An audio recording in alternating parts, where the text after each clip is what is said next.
let's get the usual disclaimer out of the way. This channel is not it's not an age group specific. Children can watch it, adults can watch it. Although I would strongly advise that at least someone on the older side watches with you if you are extremely squeamish as a child. Because I cannot guarantee you that I'm not gonna use naughty words or curse words, whatever people words we describe them. So just a heads up. So as I'm sure that we oh yes, I almost forgot about my introduction. Hello everyone, I'm Overhaul. And today we're gonna be talking about Twice's death. I hope that everyone has had this week to grieve and got the idea of. And at the very least, they got the confirmation that yes, he is dead. Because the last chapter, it was very ambiguous. Exactly if he did die. I mean, we saw blood spatter and there's that final copy of him dying a very. Alright, I guess it's the last of me on that way, but there could have been some. Oh, maybe Hogs didn't get the killing blow, or maybe be I don't know really what they were thinking. I don't really know what the excuse was for those people who could thought that Twice was alive. So yeah, Twice is officially dead, and we all grieve now. If you're given those of us who cannot technically grieve in the normal way, in the more functional way, are grieving, as Darby stated in the chapter, where he said that his tears are already burned or something. Which is something that we all could have kind of guessed considering the fact where he is burned. But yeah, anyways, Twice that. So today we're going to be talking about exactly what does this mean and what does this mean for the plot going forward. Well, obviously, now the League of Villains lost one of their big pieces. Because, let's be realistic here, Twice under the Shigaraki and Gigantomachia was a solid third most powerful, most dangerous villain in the entire organization. I mean, sure, Tomoa, sure, Darby, Getan, Redaction, and higher normals are powerhouses, but their problem with higher normals is the fact they need 1 hour to become stable enough, or if they're not, then they get defeated pretty easily, as we got Miracle Never to demonstrate. Darby has the whole limit on how much he can send out, which, granted, we haven't exactly seen how much the limit is. I mean, the closest thing we got was in his battle with Getan, but even that, it seemed like it was just like his body started reacting quickly. Not exactly if he was getting negatively affected on it. Getan, but he, requires ice to fight, which we still haven't seen him in the war, by the way, just so I imagine, like, we saw him running towards the battlefield, but we haven't seen him in the fight yet. So, keep that in mind in the next chapters. And we got Vidastro Bob. We've seen that Vidastro took some. Those robotic feet that Vidastro has are not as useful as we would have considered. So yeah, Twice was one of the big players in the Paranormal Liberation Front, and now he's dead. And he was killed by Hawks. Now the question is, how will the League react to this? I mean, the Paranormal Liberation Front is probably not gonna make a big spectacle of it. It's probably gonna be something like when Curious dies or when a regular member dies. Like, they will have tears and they'll talk about it very tragically, but they're not gonna be bawling their eyes out. Now to the League. So we know the League at the very least will react to his death very negatively because, well, they reacted very negatively when Magna died, and let's be honest, between Twice and Magna, Twice has a little more time with the League than Magna. Which is ironic because of the fact he was introduced after Magna. In fact, I mean, he was one of the two members who haven't shown up yet. But yeah, we got. So yes, the league will definitely react to it negatively. So far, all we've seen of them reacting are, which is, to be fair, I believe only 3 members of the League of Villains are aware that he's there. Like, Spinner is in underground, so he is not there on the battlefield at all. Giron, well, you could not classify as the League of Villains member, but I do. He is, again, underground, so he's not aware of it. Shigaraki, unless if he has some kind of a psychic quirk that will allow him to be informed. If I realize in the next chapter we have something like Shigaraki like some kind of psychically knowing that Twice is that, and him like bursting out with power, which might be a possibility because I'm gonna talk about the whole trope and that whole thing later. But yeah, to say that Shigaraki is unaware, or Jiku wouldn't care if we all be honest. Then we have the only ones that are aware are Kompaska, Toga, and Dabi.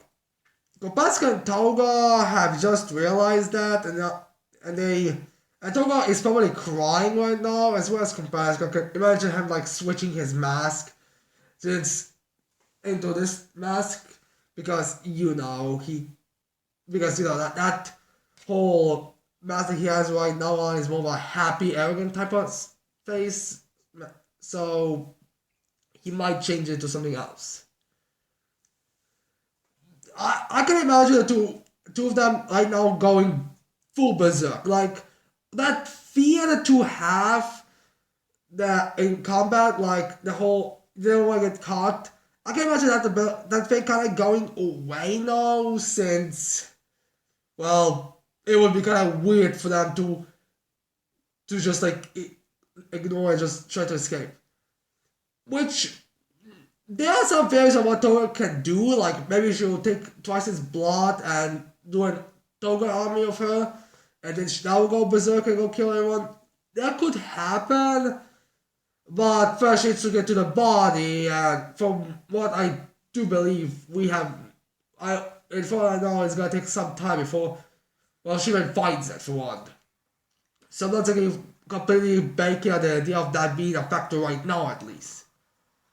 So yeah, Toga and Kopaska are gonna go berserk, which the thing you have to remember with Toga and Kopaska is that their quirks are extremely no, well, they are extremely dangerous. I was going to say their quirks, but Toga's quirk is more of a needs something from the other than itself. Because here's the thing about Kopaska. He can compress everything. For what we've seen, there's no limit on it. Let's say our hero goes to punch him, if Kopaska can put his hand up in front of the hero and then just compress the hero's arm, that arm is like going off. And assuming that he doesn't just compress the entire person. I remember, he can decapitate everyone just by jumping and touching them by the head and compressing them. He can literally do that. Or how he can technically even compress giant pieces of area. Like for example, the concrete that's currently being taken away from the building. All he has to do is like touch part of it, compress it, and then he can forward a hero to get the remaining stuff fall on top of him. Like there are ways Kopaska can use his quirk in an extremely dangerous and other way, which is something that Togoshi could have done it before, but right now he can't do it because, well, why not really? Then we have Toga, who's definitely a very skilled person who can definitely get a lot of blood, and then with her quirk she can adjust the blood, and as long as she knows what quirk the people have, which I would assume that's what she's been doing as long as they were in the paranormal mission fund, like getting the research on every single hero, because I feel like that's information they would have. So she would definitely consume it and be, and basically take it from there. Pretend to be a hero, then kill it with their own quirks. I remember, Toga's whole, wait, how do we know it's you? And for example, that guy they just killed. You know that guy who twice as his final gesture before his copy tragically give a sec right away? Right now, that guy is bleeding from the head on the ground. All Toga has to do is like begrudgingly use grab one of her needles or just actually no, just get to him, lick a bunch of the where blood is coming from, and then just use his quirk and then just attack a bunch of others, trap him, and Kobaska just decapitates them. That's all that really has to be done right now, honestly. Honestly, I do think that Toga and Kobaska will have to do some kind of a avenging gesture. It's kind of a bit of a cliche, but I'll talk about cliche and tropes later a bit. And now we have Dobby. Dobby, in the last chapter, is the only one we really focused on. I'm not exactly sure how many of you actually got the most recent one because, you know, unofficial translation, it's not exactly sure. How apparently to Hirikoshi, he thinks that a lot of people just buy volume formats instead of chapter formats for My Academia. So I'm not exactly sure on that part. Although I was doing the 20 volume if I believe it. But yeah. Anyways, Dobby basically was basically going full berserk, like seriously, if Tokoyami, which I'll get into that in a little bit, show up, like, Hawks would die. The other thing that should be mentioned about the most recent chapter, Hawk is like, you don't look like you're very grieving about the loss of your friend, huh? Where Dobby reacts to it, that's because I cannot even fucking cry, you idiot. Which is something we all knew. Hell, honestly to God, this is a little bit dark, but I kind of wish Dobby would say, dude, I literally have to press my fingers on my, what they're called, cry lenses or whatever. Literally, I had to literally press my face for me to cry. And those tears are blood tears. I mean to cry. So it's still kind of ambiguous on exactly how we know it. I think it's because it's in a manga format and not an anime format, because it's kind of hard to really know how exactly people do it when they read. I mean, it's hard to know if the person is supposed to be sad if it's not very specifically shown faces. How Dobby's face doesn't even look like it would be able to have a very sad expression. I mean, his face has this kind of a custard kind of grin to it. I mean, I think you can kind of see the difference, but it's very hard. And now he's fighting against Tokoyami and Hawks, which Hawks almost dead, so defeated. Which, before we just go into the main topic about it being cliche, that like one fan sacrificed that and the heroes, and then they'll get the boost to win the fight. Then they will be beaten down and the whole thing, and how my opinion has done before. Like, I'll talk about that. Just one thing.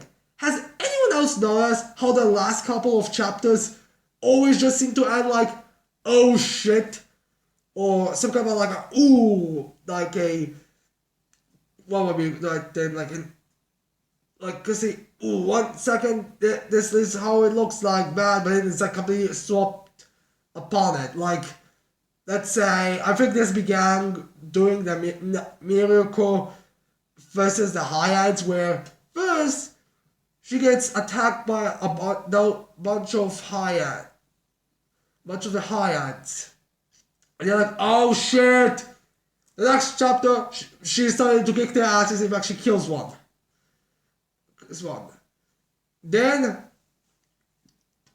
we have the Denki absorbing all the electricity from the electric villain. Where you think, oh, this is gonna be awesome battle. Acha shows up and steamrolls him. Then we have what ones do we have? Then we have Dob twice confronting Hawks. Then Hawks. Well, no, Hawks confronting twice. Pinned down, he can do a thing. Down. Twice does something, but it's very weak. Weak against Hawks, but then Dobby shows up and it looks like he's giving Hawks the killing blow. Hawks escapes and goes around and kills twice, and we're like, oh shit, now the villains are going berserk. Hawks is still alive, and Dokkaebi comes to the rescue. Has everyone else knows how that's kind of like the whole thing? Like, one way, we end the chapter one way, and then immediately we go into the more kill them dominating type of way. Has everyone else noticed this? But yeah, that's what we. But yeah, like it's probably the whole. It's probably like something Hakoshi hasn't like written down. Maybe it's just a coincidence, or hell, maybe Hakoshi just a match of trolls. Since it seems like a lot of writers seem to end their chapters in a very trolly way. Has anyone else knows this? But yeah, it's probably just a coincidence, or just maybe just a manga volume format. Like I'm pretty sure all of these chapters are just going to be together. In fact, I could honestly see it being just, alright, one chapter, or one volume, the other volume, and then it's just a clean slink from there. But yeah. So let's talk about the whole tropey, generic, heroic feats. If you know what I'm talking about the times where Hakoshi has used something that's very big of a cliche amongst the heroes, and then he interpreted them to villains. Because this is pretty much that right now. I mean, it's gonna have to deny. A good friend, a best friend, the one that you like the most, just sacrificed himself by literally dying for their cause, and literally basically saying my life with you was the best, and then the heroes like just become strong and like win the rest of it. Like they were on the losing track, but now they're like full on berserk and they're like on the winning side. Like that's what's basically going on. Well, no, but will this happen to the villains? Because every time Hakoshi has done this thing, like the power of friendship, the power of love, he has always had it be used, but the hero's always winning. The 3 garbage bullets of Saikai. They had the power of friendship, but Sun Eater managed to beat them all. Gentle Abava, in the most recent events in the anime, they use the power of love, but Izuku still managed to beat them. So it's a pretty common pattern that Hakoshi uses these tropes that's usually done for the heroes or the villains, but they end up losing them right away. So will this happen right now, or will this be like another time where they use it, but the heroes still manage to win? Personally, I don't want that to happen. I want the heroes to lose this one. Like, that's really the best part about it. Like, you read this chapter, I mean, honestly, this is my biggest example for why calling My Academia Genak is wrong, because there are not that many series where you want the villain to win. But in this one, I feel like, at least in this battle, the villains should win. And looking right now for them, it's not looking very good.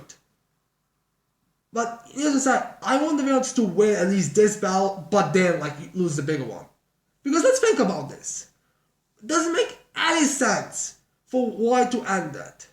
Also, another thing that some people might mention, maybe the legal paranormal version fun are gonna have like some kind of 4D chess move where they technically lose the battles, but they somehow manage to come on top. Like maybe, I don't know, they're being transported to Tartarus and then they escape there and they get all those villains in. I personally find those types of things bullshit, because at that point I'm like, what's the point in even fucking having their fight? Like, what's the point in even having those characters fight or even winning if they're gonna end up succeeding the most superficial way, something the heroes couldn't have even thought of.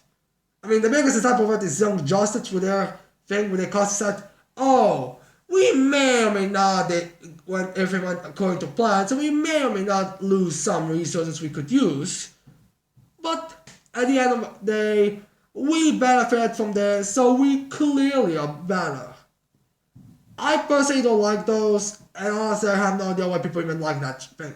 It's bullshit and makes absolutely zero sense to me.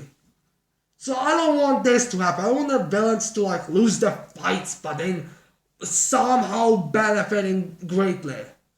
Because at that point I'm like, why didn't you just have them win in those fights and then just using that as an advantage to win? Why? So yeah, I'm not a fan of superficial types of winning or losing. Because it kind of loses its feeling. I mean, seriously, what's the point? So yeah, I feel like so I hope that Kikoshi, if he's gonna have the villains win at the end in some way, I hope that he does it in a more battle style, which at this point he kinda had to, where the way he ended up the last chapter with Miyako almost crushing the machine that Shiraki's at. So yeah, I hope that the villains that Kikoshi's gonna use that trope. Also another thing, tropes themselves are not bad.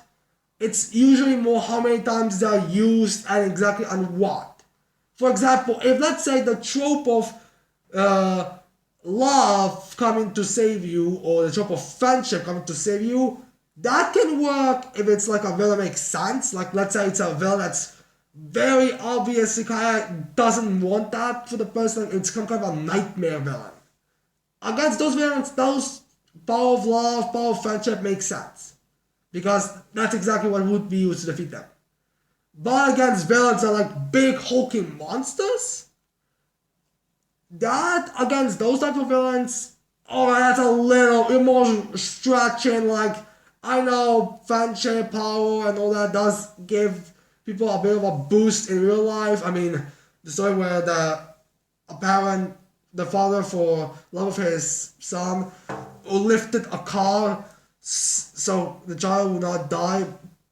That's one thing, but I don't know, like a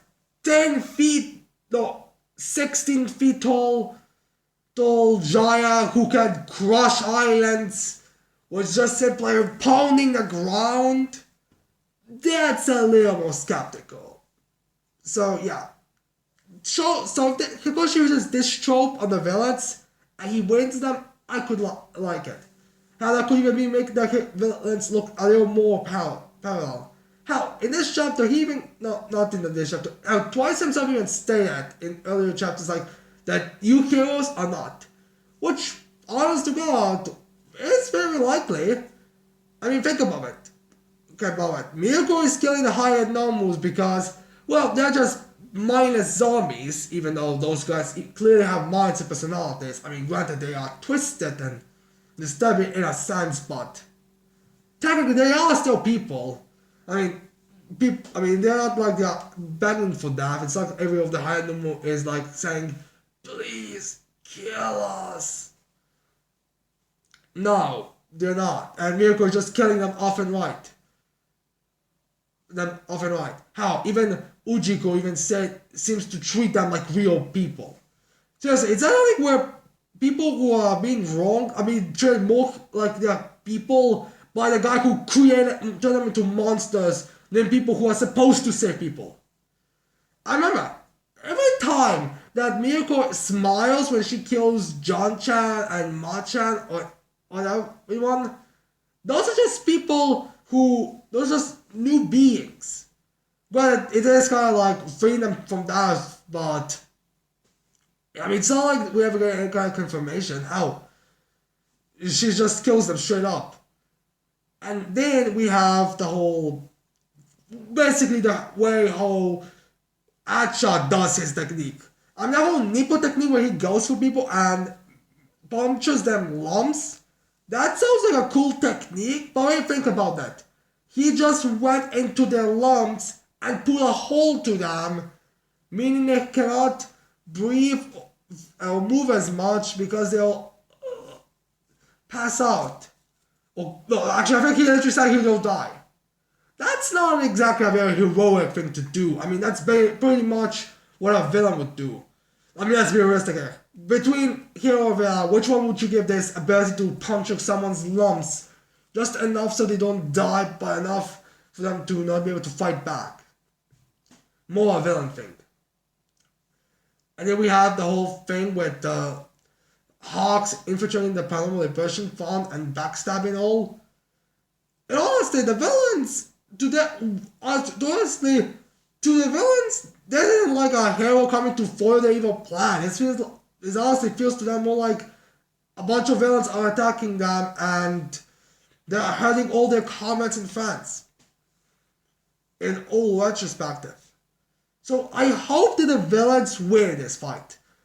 Granted, that's still very likely since well, for starters, I seriously doubt Shigaraki will be taken out by Miracle instead of Izuku. I mean, let's really think about it. Would anyone really be happy if, let's say, the main villain of the story, this villain who has been built up from the third or second volume, one of the most important characters, a villain who went from a villain that seemed like a early one-shot villain, just someone to get like the basics out, to someone you could actually see as the main villain, is now going to be taken out by a thick, busty bunny girl that has been introduced less than 100 chapters ago. Wait, was she introduced? Yeah, less than 100 chapters ago, who absolutely has no bearing on the plot. Bearing on the plot is just a very nice addition to the story. The story itself, the guy who's been built up to be his foil for pretty much as soon as we got aware of what Higoshi's doing with Shigaraki. So, yeah. Which one of the two is better? Which one? I think the one that was built up from the beginning of the story. So yeah. I seriously doubt that Shigaraki will be like beaten by Miracle. It makes absolutely no sense. I would say that's like one of those moments where the people do you didn't expect this to happen, huh? Is it good? Is a good idea? Like one of those. And then we of course have the whole thing with the paranormal liberation fund right now where, again, Gitten is nowhere to be found still. I don't believe we've seen anything of him. And all the commanders they still have, we only seen two of them. The two probably have already been taken out, and both the two haven't even been in more combat regiments. But they are nowhere to be. But the rest of them are nowhere to be found. Like maybe you can say a background character kind of looked like this villain, but let's be realistic. It was probably just some kind of random background drawing. So yeah, we have no idea where the commanders are. Gitten is. Like, yes, who else we there right now? And we don't even know if there are any other highly powerful villains somewhere around. So yeah, I really hope that Higoshi goes with the whole villains win at the end with that whole trope where a friend dies and they began being shaken down, but now they'll rise up and truly defeat. Because if you really want to sell the threat level of the Paranormal Liberation Front, you have to do more than just have a very capable hero that mentioned, oh shit, this is a big problem. You have to have them prove themselves. You have to show off these people are a big threat. For example, in the Monster Association, you have to show that they were powerful characters there. They're not just going to get steamrolls. They fought their higher ups fought the S class and they beat them, everyone except Tatsumaki, who they had to team up to take her down. Which is something that's happening right now, and I am excited about it. Also, just a perverted question, but in which chapter of one of the one's volume chapters is Tatsumaki tied up? Because I'm hearing a lot of people telling me that in one of the more recent chapters she'll get tied up. Maybe I should ask someone who's more who's more of an expert on this, but I mean, I know it's somewhere between 71 to 74, I believe that fight, but I'm just not sure exactly. Someone, wait me. Alright, we're talking about that a little bit now. Yeah. So yeah, I feel like right now what Chirashi should do, not sure exactly if he is gonna do it, but I feel like what will make best sound is to have the villains win, straight up victory. That's what I hope is gonna happen. I hope Hikoshi doesn't do the whole stupid, oh, we lost this fight, but we won the war because of this bullshit thing that the heroes could have really done anything about. So yeah, I hope that the villains win. Win. Not much talk about Twice's death in this chapter, I guess. But I guess talk about the impetus about what's gonna happen would be make it more sense. So anyways, I hope you liked this video. I hope you're gonna leave a like and subscribe to my channel for more videos in the future. And with that said, I cannot wait to see all you people next time. Bye.